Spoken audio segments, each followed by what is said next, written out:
Isang magandang gabi po sa ating lahat. Bago po natin awitan ng ating Panginoon, atin po muna na siyang, tayo po ay mag-alay ng panalangin para sa Kanya. Panginoon, maraming salamat po Lord sa gabing ito, Father, na nagkatipon-tipon na naman po, Panginoon, ang inyong mga anak, Panginoon, upang ipanalangin, Father, ang mga bawat isa, Panginoon, ang mga bagay na nangyayari ngayon, Panginoon, sa aming mundo, Panginoon. Lord, maraming salamat, Father. Maraming salamat po, Panginoon, sa grace, Father, na inyong ibinigay na bagamat kami po, Panginoon, ay makasalanan, kami po ay inyong tinubos sa aming kasalanan. Inalay niyo po, Panginoon, ang inyong bugtong na anak, Panginoon, na si Kristo Jesus para sa aming mga kasalanan. Father, maraming salamat po, Panginoon. Idinadalangin po namin, Panginoon, ngayong gabing ito, ang bawat isa, Panginoon, patuloy niyo po kaming gabayan, i-guide, Panginoon, patuloy niyo po kaming ilayo, proteksyonan, Panginoon, sa anumang uri ng sakit, Father. I-bless niyo po ang buhay ng bawat isa, Father. I-bless niyo po, Panginoon, ang buhay ng aming pastor, i-guide niyo po siya, Father.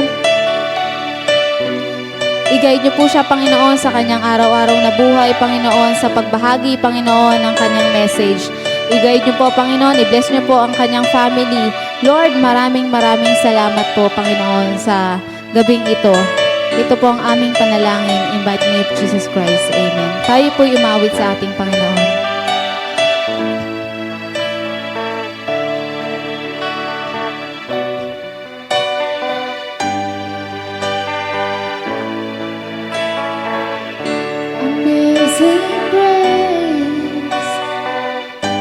Sweet the sound, amazing love, now flowing down from hands and feet that were nailed to the tree. As grace flows down and covers me. Amazing grace.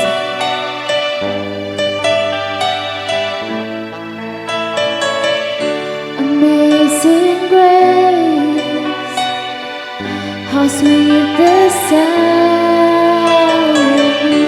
amazing love, now flowing down from hands and feet that were nailed to the tree. As grace flows down and covers me, it covers me.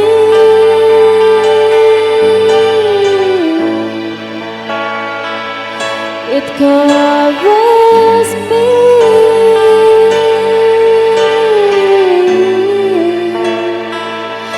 It covers me.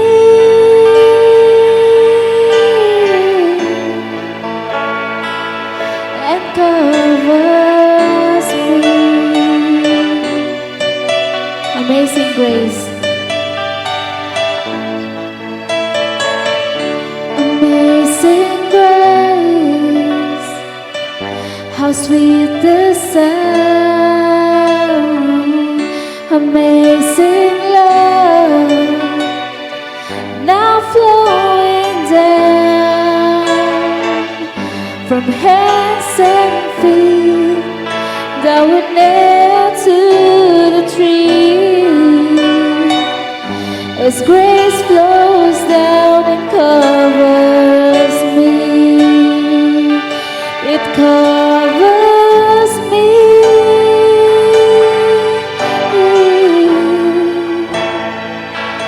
It covers me.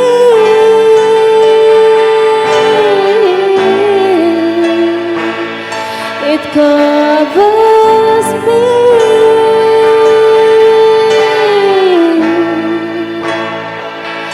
And covers me. Yes, Lord. Maraming salamat po, Panginoon. Maraming salamat po, Panginoon, sa inyong bugtong ng anak. Panginoon, maraming salamat po. Ito po ang aming panalangin in the mighty name of Jesus Christ. Amen. Okay. Okay, muli, magandang gabi mga kapatid. At ngayon po ay marami po tayong ipagpe-pray at ipagpapasalamat sa ating Panginoon. Of course, yung number one na ipagpapasalamat natin ay yung patuloy na pagbaba po ng mga bagong kaso ng COVID-19 dito po sa bansa. Kahapon po parang 1,509 yung infection rate o yung nahawaan. Yun, ngayon naman parang 1,600 na lang. So patuloy natin ipag-pray na sana mga ganong level na lang o bumaba pa nang sa gayon tuluyan ng ma-flatten yung curve dito ho sa COVID-19. Ngayon po, bilang isang grupo tayo o isang church ho tayo, ang mga isa ho sa pinakamagandang ipag-pray po natin ngayon ay yung magkaroon ho tayo ng restart. Restart saan? Restart of course doon sa plano natin about doon sa Vision 2020. Restart din po pagtapos po ng COVID-19. Kasi talagang ang Panginoon talaga faithful, napakabuti niya na talagang unti-unti mapapansin natin talagang unti-unti parang inaalis na niya itong virus na ito na mahalaga rin na sa kabila ng mga nangyayari yan magkaroon tayo ng plano at bagong restart sa lahat po ng mga bagay na gagawin natin. So kung meron man po sa Bible na nagkaroon ng isang restart, actually walang iba po yan kundi si Apostol Pedro. So yung isi-share ko sa inyo ngayon ay yung pagtapos na naipako si Christ sa cross, tapos nung nag-resurrect na siya at nung nagpakita na siya sa kanyang mga disciples, actually itong situation na ito, itong pangyayaring ito, o itong kwento na ito, dito po naganap ulit yung pangingisda ni Peter na tila baga parang isang restart sa kanyang karir bilang mangingisda. Gusto kong basahin sa inyo yung nasa John 21 verse 11 na ganito po ang nangyari. So ikwento ko lang ho yung context niya. Actually, isang araw, sabi ng Apostol Pedro, mangingisda ako, sama ba kayo? Sumama sa kanya yung ibang alagad. Kasama si John, si James, pati yata si Thomas kasama, yung ibang mga disciples niya. So nangisda sila magdamag, wala silang huli.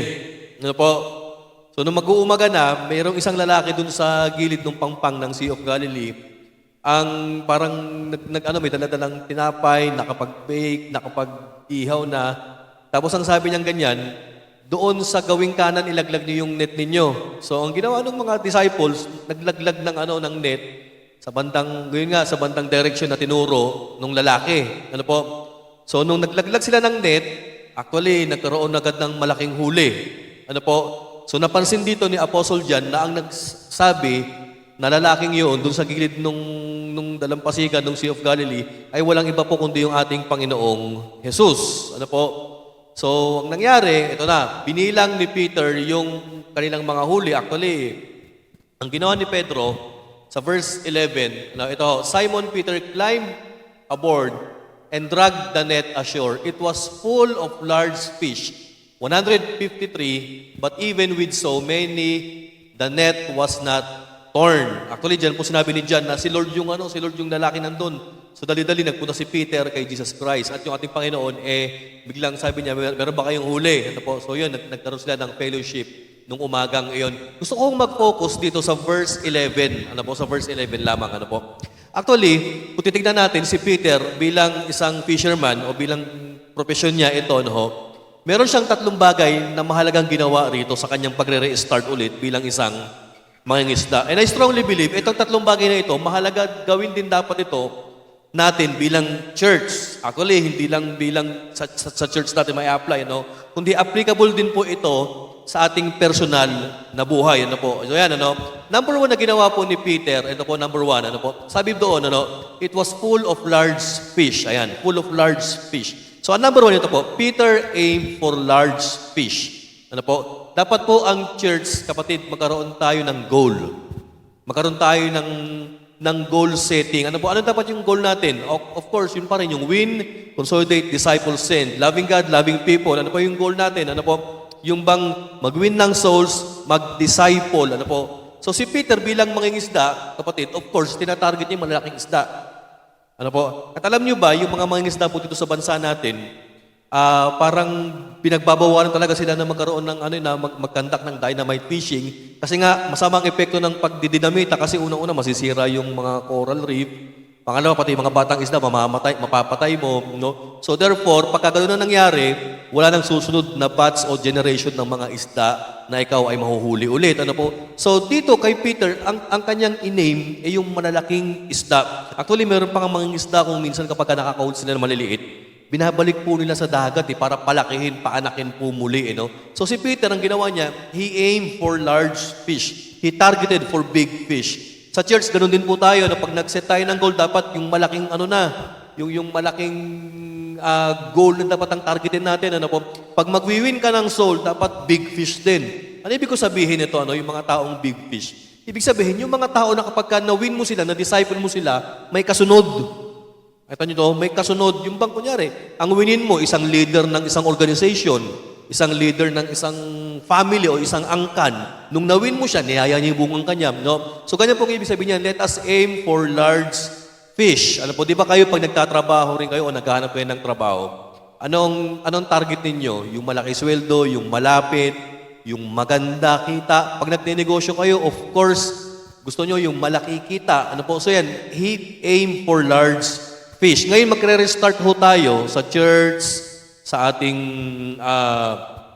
trabaho, let us also aim for the big fish, aim for large fish. Pakalawang bagay po na ginawa po ni Peter, ito po, yung binanggit na 153. Ayan, ano po yan? Parang barangay lang ito sa Caloocan No, barangay 153. Ano ibig sabihin yan? Ano po?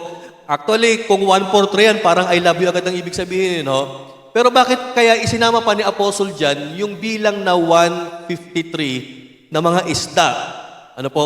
Kung titignan po natin, itong pangyayari ito, itong kwento na ito, kung titignan po natin, sa totoo lang parang nangyari yung resurrection ni Christ. Actually, kaya ito nilagay po ni Apostle John, hindi po para lagyan pa ng miracle na ginawa si Christ pagtapos niyang mag-resurrect.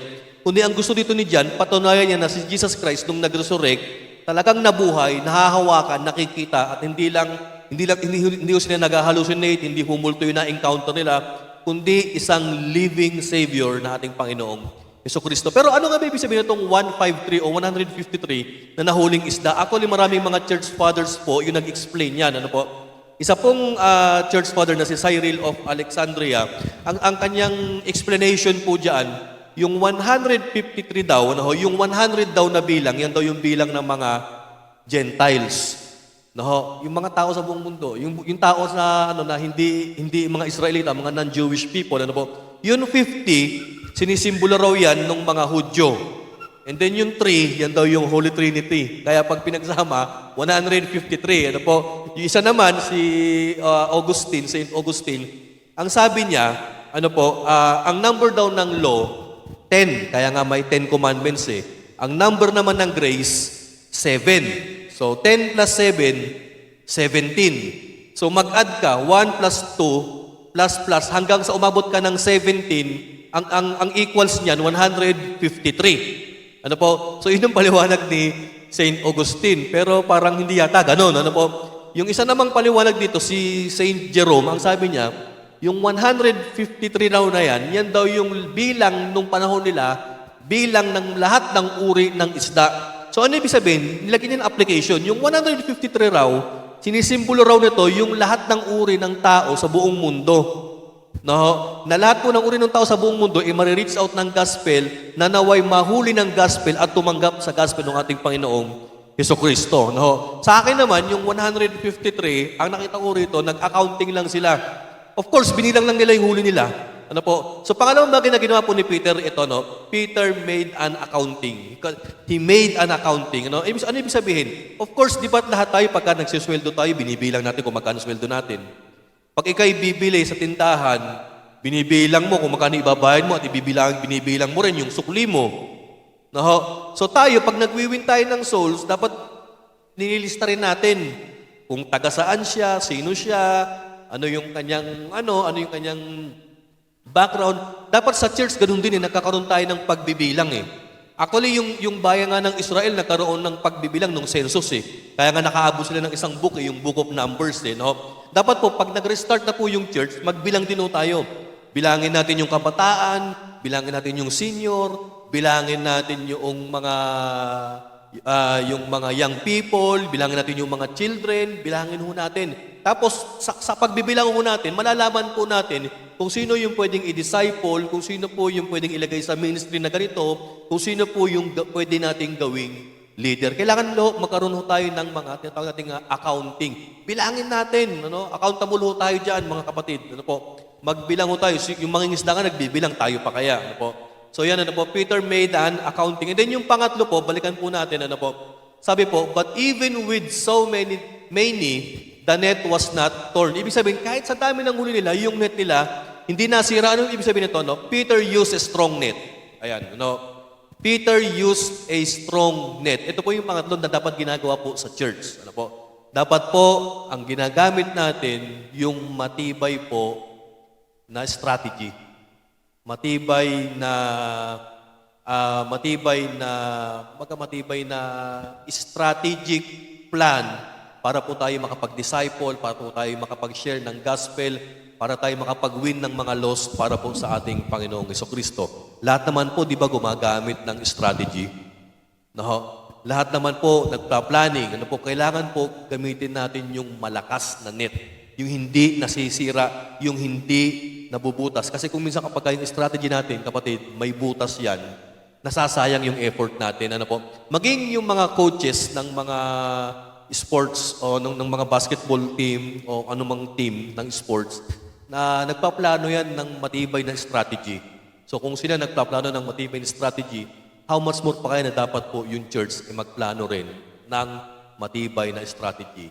So si Peter, ginamit niya yung strong net. So tatlong bagay lang po. Number one na ginawa ni Peter, he aimed for big fish. Pangalawa, he made an accounting. And then yung pangatlo, he used a strong net. Ako naniniwala, once na mag-restart tayo, gawin mo yan sa trabaho mo, gawin mo yan sa small business mo, gawin mo yan sa church. Gawin natin ito, kapatid. Ako naniniwala, magkakaroon tayo ng magandang restart, mga kapatid, sa ating susunod na mga plano after ng COVID-19 na ito. So nawapagpalain tayo ng ating Panginoon. God bless you po, mga kapatid, at magandang gabi po muli. Okay, tayo po ay dadako na sa ating mga prayer. Patuloy nating ipanalangin lahat ng mga concern natin sa ating bansa, lalo na sa ating church at sa lahat ng mga kapatid natin na aram natin na may mga karamdaman. At patuloy nating idalangin na ang pagbaba ng karamdaman sa ating bansa ay patuloy na bumaba ng bumaba para ito po ay unti-unti na tayong bumabalik sa new normal. So tayo po ay manalangin, tayo po ay magpasalamat sa ating dakilang Diyos.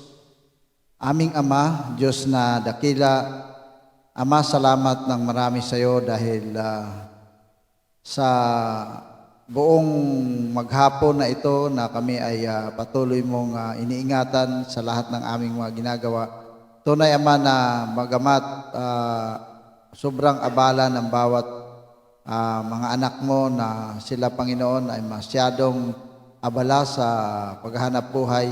Patuloy ko pong dinadalangin sa inyo ang lahat na makita ng bawat isa ang kahalagahan ng mga salitang ito na patuloy mong iniwan sa amin upang gampanan namin ang lahat ng mga iniwan mo para maglingkod sa kapwa, higit sa lahat, maibahagi ang salitang ito na patuloy naming pinapakinggan at inuunawa, sapagkat alam namin, Panginoon, na marami kang mga bagay na dapat pang ipagawa sa bawat isa sa amin. Lord, dalangin namin sa inyo, patuloy mong pagpalain ang inyong lingkod sa kanyang patuloy na paglilingkod sa inyo, at patuloy naming tinataas ka, Panginoon, na ang lahat ng kanyang mga gawain, lahat ng kanyang mga plano, maging sa iglesia, maging sa pamilya, maging sa lahat ng mga gawain saan mang dako. Alam namin, Panginoon, na ikaw ang siyang patuloy na magbigay ng karunungan na nagmula sa inyo at patuloy mong pagpalain ang buong pamilya niya. Higit sa lahat, patuloy mong proteksyonan ang lahat ng mga mahal sa buhay niya. Lord, dalangin ko po sa inyo, patuloy mo siyang palawakin ang kanyang pangunawa, higit sa lahat, lalo na sa mga sitwasyon ngayon na nangyayari sa aming bansa. Anuman ang mga bagong pamamaraan, anuman ang mga bagong estratehiya na ibinigay mo para sa iyong mga lingkod, lalo na sa lahat ng mga kapastoran. Dalangin namin sa inyo, Lord, patuloy mong ibigay ang pahintulot na magawa ang bawat isa, makagawa ang bawat isa ayon sa inyong banal na kalooban. Lord, dalangin ko po sa inyo ang lahat ng mga frontliner, lahat ng mga pulis, mga nangunguna sa pangangalaga sa lahat ng aspeto ng sangay ng gobyerno, maging sa mga namumuno sa health. Patuloy naming dinadalangin sa inyo na patuloy mo silang bigyan ng kalakasan na nagmula sa inyo, sapagkat alam namin, Panginoon, ang kalakasan na alam namin magagamit ito para sa lahat ng kanilang pagsakripisyo, lalo na sa kapwa nila, maging sa mga tao na kanilang pinaglilingkuran, sa mga may mga karamdaman. Lord, dalangin namin sa inyo na wag nawa silang magsawa sa kanilang propesyon na ito, na kanilang gampanan ang lahat at patuloy nilang magawa ang nararapat na paglilingkod para sa aming bayan, Panginoon. Lord, dalangin ko po sa inyo ang lahat ng mga tao na patuloy mong ginagamit sa iglesyang ito, hindi lamang sa iglesyang ito, kundi sa lahat ng sulok ng mga naglilingkod sa inyo, Panginoon. Patuloy naming hinihiling sa inyo na patuloy mo silang gabayan, kasihan mo ng iyong banal na Espiritu upang kanilang magawa ang lahat ng mga tungkulin ng bawat isa na kanilang tinanggap bilang mga anak ng Diyos na naglilingkod sa inyo, Panginoon. Lord, dinadalangin ko po ang lahat ng mga mission na alam namin, Panginoon, na may kanya-kanyang pagsubok na dumating sa buhay ng bawat isa sa amin. Lord, dalangin namin sa inyo na si kapatid na Bobby, patuloy mo siyang gabayan ang kanyang paglilingkod na ito at sa kanyang pagmimisyon. Lord, kalakasan po ang hinihiling namin sa inyo, na siya, Panginoon, ay patuloy na makapaglingkod, na mayroong kalakasan, at higit sa lahat, ang proteksyon mo, Panginoon, at ang pagpapala sa lahat ng kanyang mga ginagawa. Lord, patuloy naming dinadalangin ang lahat ng mga tao na may mga karamdaman sa panahong ito. Tulungan mo sila, Panginoon, at patuloy mong ipahintulot ang kagalingan sa lahat ng kanilang mga naramdaman ngayon. Lord, kami patuloy na nagtitiwala sa inyo. Anuman ang inyong kalooban na mangyari, ito po ay aming tatanggapin dahil ito ang iyong kalooban. Maraming salamat po sa lahat-lahat na iginawad mo sa amin, at pagpapala at pag-iingat sa bawat isa sa amin. Ito po ang aming samot dalangin. Amen.